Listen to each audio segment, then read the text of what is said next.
Hello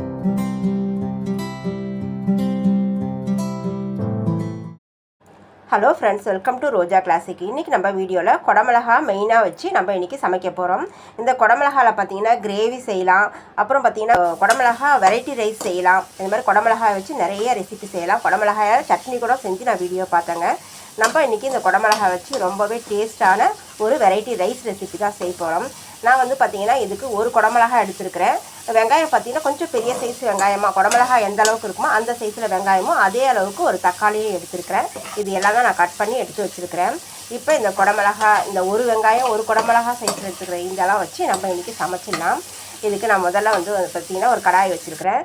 கடாயில் பார்த்திங்கன்னா எண்ணெய் சேர்த்துக்கலாம். எண்ணெய் வந்து நம்ம விருப்பம் தான். நான் வந்து ஒரு 200 கிராம் அளவுக்கு பாசுமதி ரைஸ் எடுத்து உதிரி உதிரியாக வடித்து வச்சுருக்கிறேன். அதுக்கு தகுந்த போல் நான் ஒரு 3-4 ஸ்பூன் அளவுக்கு எண்ணெய் சேர்த்துக்கிறேன்.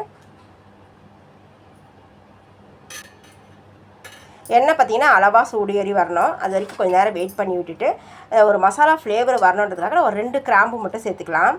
அதே போல் இதில் ஒரு அரை ஸ்பூன் அளவுக்கு மட்டும் சோம்பு சேர்க்கலாம். நான் ஒரே ஒரு ஏலக்காய் மட்டும் சேர்த்துருக்கிறேன். மைல்டாக ஒரு மசாலா ஃப்ளேவர் இருந்தால் போதுன்றதுக்காக மட்டுமே இந்த பொருளெல்லாம் கம்மியாக சேர்த்துருக்கிறேன். இதில் ஒரு அரை ஸ்பூன் அளவுக்கு சோம்பு சேர்த்துடலாம். கூடவே பார்த்திங்கன்னா ஒரு 1/4 ஸ்பூன் அளவுக்கு சீரகம் சேர்த்துக்கலாம். நான் வந்து ஃப்ளேமை ரொம்ப சிம்மில் வச்சுட்டு ரொம்ப ஸ்லோவாக இதை வறுத்து விடணும்.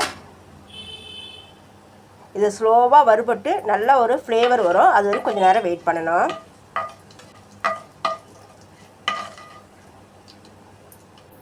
இப்போ நம்ம கட் பண்ண வெங்காயத்தை உள்ளே சேர்த்துடலாம். வெங்காயம் பார்த்திங்கன்னா நீளமாக கட் பண்ணி எடுத்து வச்சுருக்கேன். ஓரளவுக்கு மெலிசாவும் கட் பண்ணியிருக்கிறேன். ரொம்ப மெலிசா இல்லை, ஓரளவுக்கு மெலிசாக கட் பண்ணியிருக்கிறேன். நம்ம குடமிளகாய் எந்த சைஸ் இருக்கோ அந்த சைஸில் தான் நான் வெங்காயம் தக்காளியும் எடுத்துருக்கிறேன். கூடவே வந்து நம்ம குடமிளகாயும் சேர்த்துடலாம்.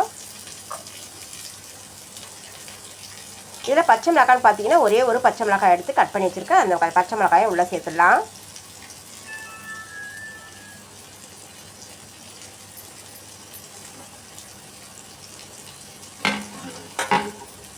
இப்போ இது எல்லாமே சேர்ந்து நல்லா வதங்கணும். நல்லா ஒரு 2-3 நிமிஷத்துக்கு ரொம்ப சிம்மில் வச்சுட்டு அந்த கலர் மாறாமல் அந்த கண்ணாடி பதம் இருக்கிற போலவே வந்து பார்த்திங்கன்னா இது நம்ம நல்லா வதக்கி விட்டுக்கணும்.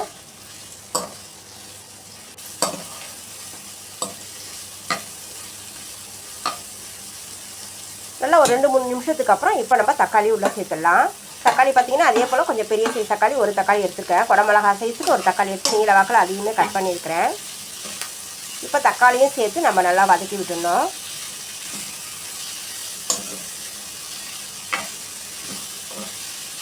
தக்காளி சேர்த்து இந்த பக்கம் வதங்கி வந்திருக்கும் போது இதில் 1 ஸ்பூன் அளவுக்கு இஞ்சி பூண்டு பேஸ்ட் சேர்த்துடலாம். இஞ்சி பூண்டு பேஸ்ட் சேர்த்துட்டு கொஞ்ச நேரத்துக்கு மறுபடியும் நம்ம வதக்கி விட்டுக்கணும்.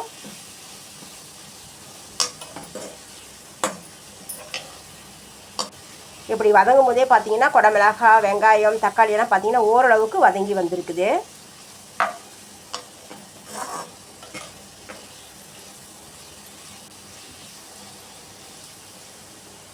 நல்லா இந்த பக்கம் வதங்கி வந்ததுக்கப்புறம் நம்ம எடுத்துருக்கிற ரைஸுக்கு தகுந்த போல் நம்ம உப்பு சேர்த்துக்கலாம். உப்பு பார்த்தீங்கன்னா ஒரு 3/4 ஸ்பூன் அளவுக்கு நான் உப்பு சேர்க்குறேன்.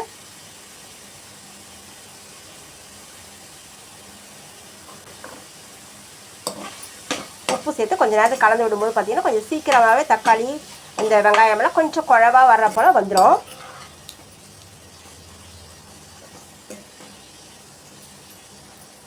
நல்லா குழஞ்சி வதங்கி வந்திருக்குது பாருங்கள். இப்போ இதில் மசாலா பொருள் சேர்த்துக்கலாம். இதுக்கு பார்த்தீங்கன்னா நான் ஒரு ஸ்பூன் அளவுக்கு காரத்தூள், சீரகத்தூள், மல்லித்தூள் சேர்த்துருக்கிறேன். கரம் மசாலா தூள் சேர்த்துருக்கிறேன். ஒரு 2 சிட்டிகை போல் பார்த்தீங்கன்னா நான் வந்து சாட் மசாலா சேர்த்துருக்கிறேன். இப்போ இது எல்லாமே நம்ம உள்ளே சேர்த்துடலாம். உள்ளே சேர்த்து இதனுடைய மசாலா வாசனையெல்லாம் போய் நல்லா அந்த கலர் மாறி வரணும். அது வரைக்கும் கொஞ்சம் நேரத்துக்கு வதக்கி விட்டுடலாம். இந்த மிளகாத்தூள்லாம் சேர்த்து நல்லா கொஞ்சம் நேரத்துக்கு வதக்கி வரும்போது பார்த்திங்கன்னா அந்த கலர் வந்து கொஞ்சம் நல்லா டார்க்காக வரும். அதனால் நான் கொஞ்சம் நேரத்துக்கு நல்லா வதக்கி விடுறேன்.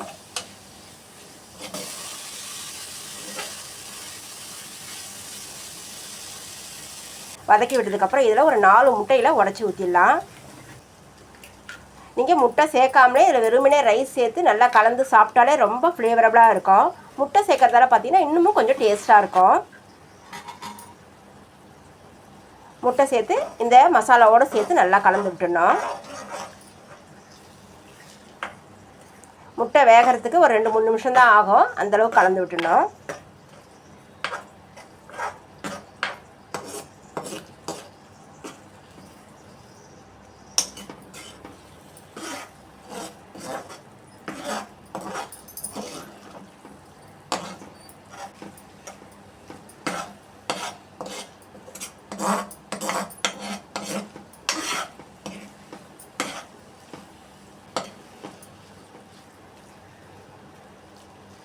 நல்லா வெந்து நல்லா அந்த வெங்காயம் தக்காளியோடலாம் சேர்த்து நல்லா வெந்து வந்துடுச்சு. இப்போ இதில் நம்ம வடிச்சிருக்கிற தண்ணிலாம் வடித்து வச்சுருக்கிற ரைஸை வந்து இதில் சேர்த்துடலாம். இது வந்து பார்த்திங்கன்னா 1 கப் அளவுக்கு ரைஸ் எடுத்து வடித்து வச்சுருக்கிறேன் நான். இதில் பார்த்திங்கன்னா 1 ஸ்பூன் அளவுக்கு மிளகுத்தூள் சேர்த்துடலாம். நம்ம காரத்தூளும் சேர்த்துருக்குறோம், கரம் மசாலா சேர்த்துருக்குறோம், பச்சை மிளகாய் சேர்த்துருக்குறோம். இதுக்கு தகுந்த போல் இப்போ பார்த்திங்கன்னா மிளகுத்தூளும் சேர்க்குறோம். ஆனால் காரத்தோட அளவு பார்த்திங்கன்னா சரியாக இருக்கும். நம்ம ரைஸோடு கலந்து சாப்பிடும்போது பார்த்திங்கன்னா சரியாக இருக்கும். இப்போ இந்த ரைஸோடு சேர்த்து நல்லா கலந்து விட்டுடணும்.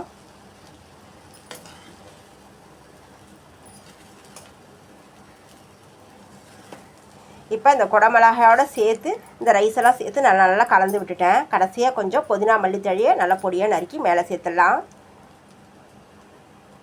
சேர்த்து இதை கலந்து விட்டுட்டு இதை நீங்கள் லஞ்ச் பாக்ஸில் கொடுத்து அனுப்பலாம். ரொம்ப டேஸ்ட்டாக இருக்கும். நல்லா சூடாகவும் சாப்பிட்றதுக்கு நல்லாயிருக்கும். இதுக்கு ஒரு சிப்ஸ் ஒரு சைட் டிஷ்ஷாக இருந்தால் போதும். சைட் டிஷ்ஷே இல்லாமையும் இதை சாப்பிட்லாம். அவ்வளோ ஒரு டேஸ்ட்டாக இருக்கும் இந்த வெரைட்டி ரைஸு.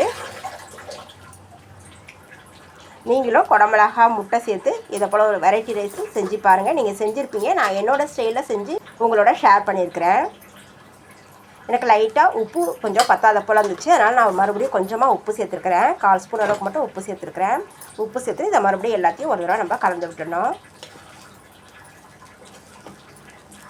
ரைஸ் உடையாமல் உதிரியாக நம்ம வடித்து வச்சுருந்து நீங்கள் நார்மல் ரைஸில் கூட இந்த வெரைட்டி ரைஸ் செய்யலாம். நான் வந்து இன்றைக்கி பாஸ்மதி ரைஸில் செஞ்சதெல்லாம் இன்னுமே டேஸ்ட்டு கொஞ்சம் நல்லா இருந்துச்சு.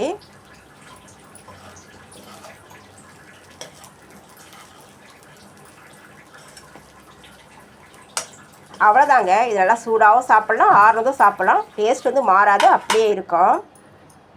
உங்களுக்கு என்னோடய செய்முறையில் நான் செஞ்சுருக்கிறேன் இந்த குடமிளகா முட்டை வெரைட்டி ரைஸ் ரெசிபி எப்படி இருந்ததுன்னு சொல்லிவிட்டு நீங்கள் கமெண்ட்ஸில் சொல்லுங்கள். உங்களுக்கு என்னோட இந்த வீடியோ பிடிச்சிருந்ததுன்னா லைக் பண்ணுங்கள், ஷேர் பண்ணுங்கள். மறக்காமல் ரோஜா கிளாசிக் சேனலுக்கு சப்ஸ்கிரைப் பண்ணுங்கள்.